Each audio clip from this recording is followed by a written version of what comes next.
Hello guys and welcome back to SRP stories, जहां पर आजकल हम लोग अनकवर कर रहे हैं इंडिया के अर्बन लेजेंड्स। पहला वाला जो पार्ट था हमारा इस अर्बन लेजेंड सीरीज का, वो तुम लोगों को बहुत ज़्यादा पसंद आया। पर उसमें कुछ लोग ऐसे थे जो कि मुझे बोल रहे थे कि भाई बाहर के अर्बन लेजेंड्स के बारे में भी बात करो। हम लोग शुरुआत करते हैं अपने देश से पहले। इंडिया में बहुत सारी ऐसी कहानियां हैं जो कि इंटरेस्टिंग हैं, बस लोगों को उनके बारे में नहीं पता है because nobody talks about them, nobody makes a video about them. और क्योंकि ये स्टोरीज या अर्बन लेजेंड हाईलाइट में नहीं आ रहे हैं, इसलिए लोग इनके बारे में बात भी नहीं करते हैं। बट विद दैट, आज का जो अर्बन लेजेंड है वो है एक भेड़िए के बारे में। It's not about a werewolf. तो अगर तुमने कोई वेयरवुल्फ वाली सीरीज देखी है, ये उस बारे में नहीं है। ये स्टोरी हमें आती है कर्नाटका से। अगर आप कर्नाटका से हो, बेंगलुरु से हो या फिर पावागढ़ से हो, तो डू लेट मी नो कि क्या आपने कभी इस अर्बन लेजेंड के बारे में सुना है या नहीं। बट वेट अ सेकेंड, इस अर्बन लेजेंड के बारे में जानने से पहले I just want to say something. तुम में से शायद से कुछ लोगों को ये नहीं पता होगा, बट मैं गाने भी गाता हूँ। Other than narrating horror stories and telling you about crime stories, मैं गाने भी गाता हूँ साइड में। और मेरा दूसरा गाना अब स्पॉटिफाई पे आ चुका है जिसका नाम है जाना। अगर आपको मेरी आवाज़ पसंद है या फिर if you guys know this thing कि मैं गाने गाता हूँ, then please go check it out, please go listen to my song. It's R&B and a pop song which tells a story about you cheating on your ex mentally. क्योंकि ex पे cheating कैसे हो सकती है, you guys are not together but still it is about that thing. इस गाने में basically ये हो रहा है कि you are trying to call your ex, पर जो जिसके साथ तुम हो, जिस पार्टनर के साथ तुम उस टाइम पे हो, जिसके साथ चीट करते हुए तुम्हें गिल्टी फील हो रहा है, you trying to call her also. मेरे को नहीं पता उस टाइम पे मैं क्या सोचता था जब मैंने ये गाना लिखा था, but yeah that is the story of this song. So please go check it out. It is out on every single platform, but I think most of you will only listen to it on Spotify and Apple Music. And उसका link मैंने comment section में दे रखा है या फिर description में भी दे रखा होगा। And now here's the snippet of this song.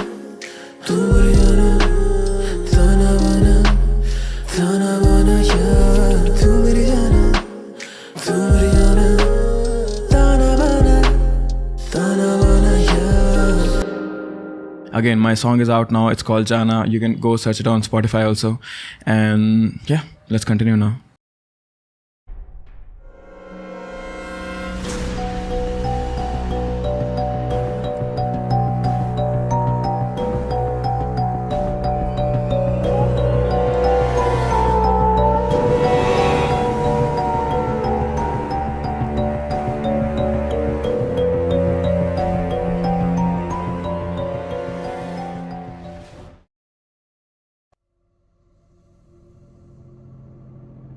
Karnataka के तुमकुर डिस्ट्रिक्ट में स्थित 80,000 लोगों की आबादी वाली एक जगह का नाम है पावागढ़।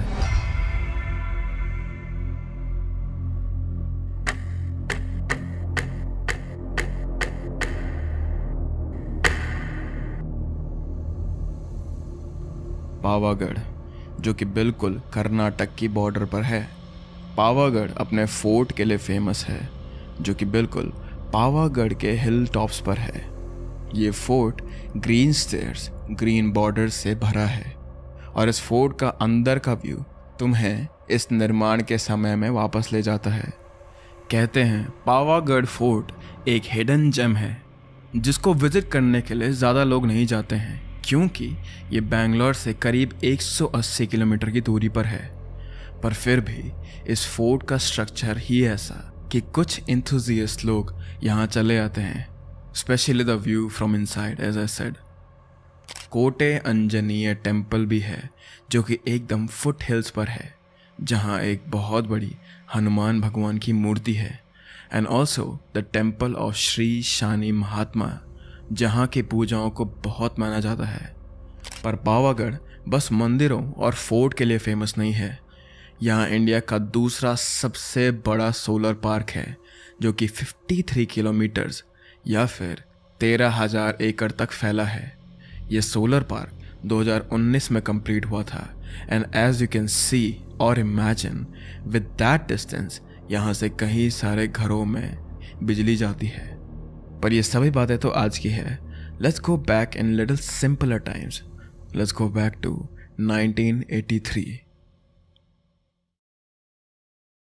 पावागढ़ फोर्ट के अंदर से अगर नॉर्थ साइड की तरफ देखें तो आपको एक बहुत छोटा सा पर प्यारा सा गांव दिखेगा, जहां करीब 800 से 1000 लोग रहते थे 1983 में। इन लोगों की रखवाली के लिए पुलिस वाले भी यहीं रहते थे, पर पुलिस वालों का मेन काम उस समय था शेडी बिजनेसेस पर नजर रखने का।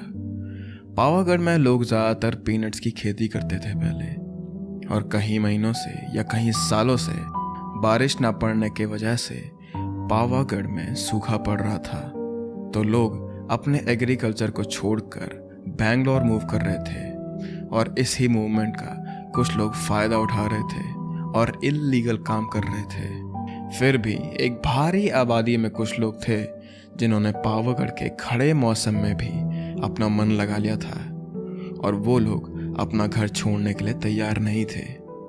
एक छोटी तादाद खुश थी अपनी जिंदगी से पावागढ़ में, पर ज्यादा दिनों के लिए नहीं, क्योंकि अप्रैल 1983 को इन सभी लोगों की जिंदगी चेंज होने वाली थी। एक ऐसी मिस्ट्री, एक ऐसी घटना इस छोटे से गांव में होने वाली थी जिसकी कल्पना भी इन्होंने नहीं करी होगी।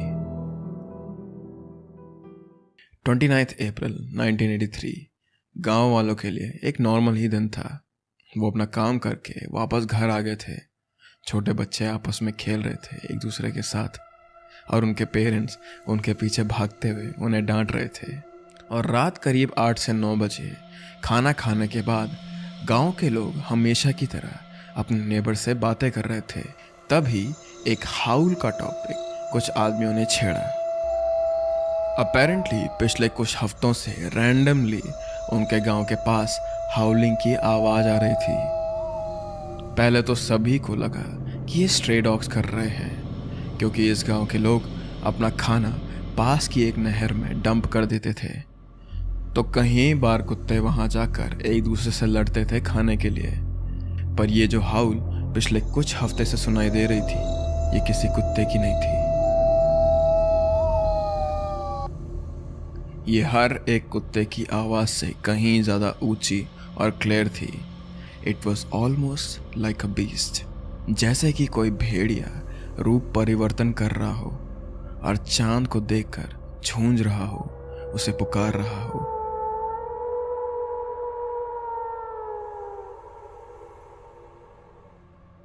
ये आवाज सुनकर घर की औरतें, बुजुर्ग और बच्चे सभी डर रहे थे। तो पहले हफ्ते गांव के मर्द और बड़े लड़कों ने नहर के पास का सभी कचरा साफ कर दिया और वहां अपना वेस्ट डालना भी बंद कर दिया, इस होप से कि अगर कचरा नहीं होगा तो कुत्ते यहाँ लड़ेंगे नहीं। और वो सभी शाम को थोड़ा लेट घर वापस आने लगे। वहां कचरा साफ करने के लिए करीब 10 से 12 लोग गए थे, और नहर से वापस आने के लिए उन्हें एक छोटा सा मिट्टी का टीला पार करना था दोनों हाथों से। सो बेसिकली ऊपर आने के लिए इस मिट्टी के टीले से होके जाना पड़ता था लोगों को। रात काफी हो गई थी, तो सभी लोग एक दूसरे की मदद कर रहे थे इस टीले पे चढ़ने के लिए। पर जैसे ही इस झुंड का आखिरी आदमी इस टीले पर चढ़ा, तभी अचानक से उन्हें एक आवाज आई।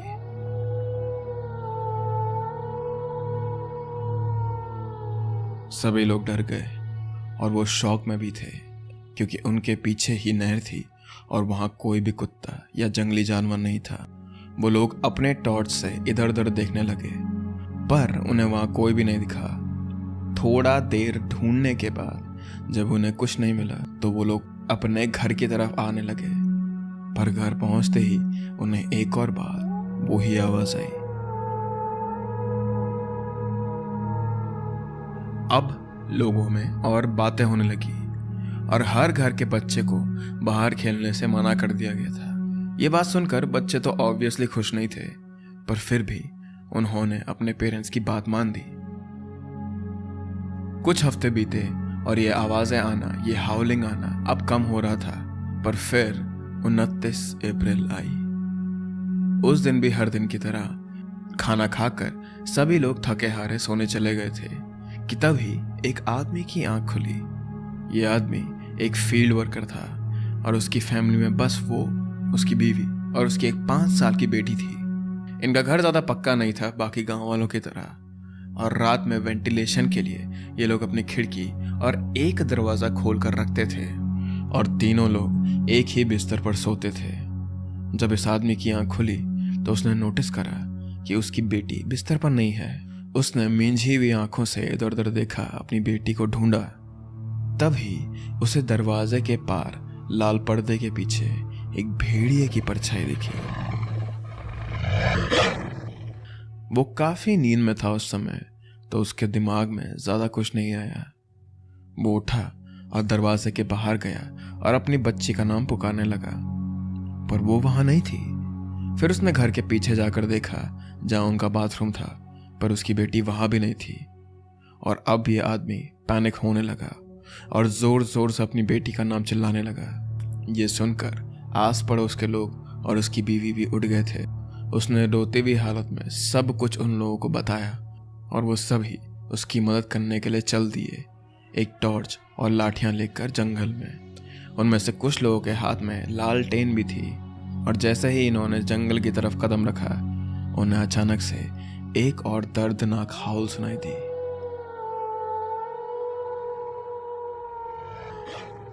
उस छोटी बच्ची का बाप इस आवाज की तरफ भागा। सभी लोगों ने उसे रोकने की कोशिश करी, पर वो नहीं रुका और करीब 15 मिनट भागने के बाद वो जंगल के एक खुले से एरिया में पहुंचा, जब उसने अपनी बेटी के हाथ का एक कड़ा देखा। उसके शरीर से जैसे कि ताकत चले गई थी और वो वहीं पर घुटने के बल गिर गया और वो जोर जोर से रोने लगा। गांव के बाकी लोग उसके पीछे आए, उसे संभाला और उसे उठाकर हिम्मत दी। और फिर रात में करीब 3-4 घंटे तक वो उसकी बेटी को ढूंढते रहे, पर उन्हें कुछ भी नहीं मिला। अगले दिन ये खबर पुलिस तक पहुंच चुकी थी। उन लोगों ने छानबीन शुरू कर दी थी, पर फिर उन्हें कुछ भी नहीं मिला वहां पर। ना तो उनकी बेटी की कोई निशानी, ना ही किसी भेड़िए की निशानी। पुलिस वालों ने दोबारा कंफर्म करने के लिए उस आदमी से पूछा कि क्या आप श्योर हैं, आपने एक भेड़िया ही देखा था वहां पर? कहीं आप कल रात नींद में तो नहीं थे? तो उसने कहा, नहीं, वहां पक्का एक भेड़िया था और मैंने और गांव वालों ने भेड़िए की आवाज भी सुनी थी। पुलिस वाले इस बात का कोई सेंस नहीं बना पा रहे थे, पर उन्होंने इस आदमी को दिलासा दिया कि वो जल्द ही उसकी बेटी ढूंढकर उसे ले आएंगे, but they could not find her anywhere. Police ने पास के गांव में भी ढूंढा, पर उन्हें कहीं भी वो लड़की नहीं मिली। उस लड़की के गायब होने के 2 हफ्ते बाद एक और घटना इस गांव में हुई। एक 3 साल की छोटी बच्ची उस ही तरह उसके बेड से लेकर गायब हो गई थी और जब तक घर वालों को पता चला तब तक बहुत देर हो चुकी थी। उन्होंने जब आसपास में रहने वाले लोगों से पूछा तो उनमें से एक आदमी ने कुछ रात को देखा था। उसके अकॉर्डिंग उसने रात में एक भेड़िए जैसी शेप में किसी चीज को घसीटते हुए ले जाते देखा था। ये सुनते ही गांव में ये खबर फैल गई थी कि भेड़िया गांव में घुस आया है। पावागढ़ में भेड़िए की कहानी हर जगह फैलने लगी। इसके बाद यहाँ रहने वाले लोग ने अपने बच्चों को और भी ज्यादा प्रोटेक्ट करना शुरू कर दिया था। जब से वो 2 बच्चियां गायब हुई थी, तब से हर एक परिवार इस गांव के खौफ में ही था, क्योंकि सभी लोग भेड़िए से डरे हुए थे। कुछ हफ्तों के लिए कुछ भी नहीं हुआ। एक बार बीच में एक बाहर गांव का आदमी बच्चों के बारे में बात कर रहा था। वो अपने दोस्त को बता रहा था कि कैसे पास वाले गांव में उन बेचारी बच्चियों के साथ इतना बुरा हुआ। तभी उसने अपने पास खड़े एक बूढ़े आदमी से कुछ आवाज सुनी। ये आदमी मोटी काली कंबल ओढ़े हुए था। उसके हाथ में डंडा था और हाथ में स्टिक एंड पोक के टैटूज थे। वो बहुत ही फ्रेल, कमजोर और छोटा था, पर उसने धीमी आवाज में ये कहा, 3 और की जरूरत है। पर ये एक पागल बुड्ढा है, ये सोचकर उन लोगों ने उसे नजरअंदाज कर दिया। बट देन अगले कुछ दिन में 3 और बच्चियां गायब हो गई थी और उन्हें भी सेम उनके बेड से उठाया गया था। जिसके बाद पुलिस को कोसा गया कि इन्होंने गांव वालों पर ढंग से नजर नहीं रखी और इस बात पर ढंग से इन्वेस्टिगेशन नहीं हुई, तो पुलिस लग गई अपने काम पर। But what they found was not even close to what parents were expecting. Police को जंगल से थोड़ा ही बाहर पर कुछ हड्डियां, फटे हुए कपड़े और कुछ ज्वेलरीज मिली, जो कि उन 5 लड़कियों की ही थी, विच मेंट की सभी बच्चियां अब हमेशा हमेशा के लिए जा चुकी थी। तो आखिर वहां हुआ क्या? गांव वालों के अकॉर्डिंग ये सभी अबडक्शन एक भेड़िए ने करे थे। इसका रीजन किसी को भी नहीं पता था कि क्यों उस भेड़िए ने 5 बच्चों को उठाया था, पर 5 के बाद उसका प्रकोप खत्म हो गया था। कुछ लोगों ने यह कहा कि ये पावागढ़ को छोड़ने की सजा दे रहा था, पर फिर भेड़िए ने ये पनिशमेंट पावागढ़ में रहने वाले लोगों को क्यों दी? उन्हें क्यों नहीं दी जो लोग यहाँ से चले गए थे? वहीं दूसरी तरफ कुछ लोगों का कहना था कि ये सब काम तांत्रिकों का है। कहते हैं कि ये एक काला जादू की प्रक्रिया थी जिसमें 5 तांत्रिक 5 बच्चों की बलि चढ़ाते थे ताकि वो हमेशा खिले अमर हो जाएं। ये सभी बलि एक ही जगह से छोटी लड़कियों की होनी चाहिए थी, वरना वो तांत्रिक अमर नहीं हो सकते थे। फिर भी उस एक बुजुर्ग आदमी के अलावा और कोई भी क्लू नहीं है इस अर्बन लेजेंड में, तो ये कह पाना मुश्किल है कि ये किसी तांत्रिक ने करा है। स्टिल जिस तरह से जिस पैटर्न में इन बच्चों को अगवा करा गया था, उससे तो ऐसा ही कुछ लगता है। पावागढ़ के भेड़िए की कहानी वहां के लोकल्स में काफी ज्यादा मशहूर है और कई सारे पेरेंट्स तो अपने बच्चों को आज भी डराते हैं इस भेड़िए की आवाज से। पर तुम्हें क्या लगता है, आखिर क्यों और कहां वो 5 बच्चियां चले गई? क्या ये काम काला जादू का था या फिर ये काम पावागढ़ के भेड़िए का था?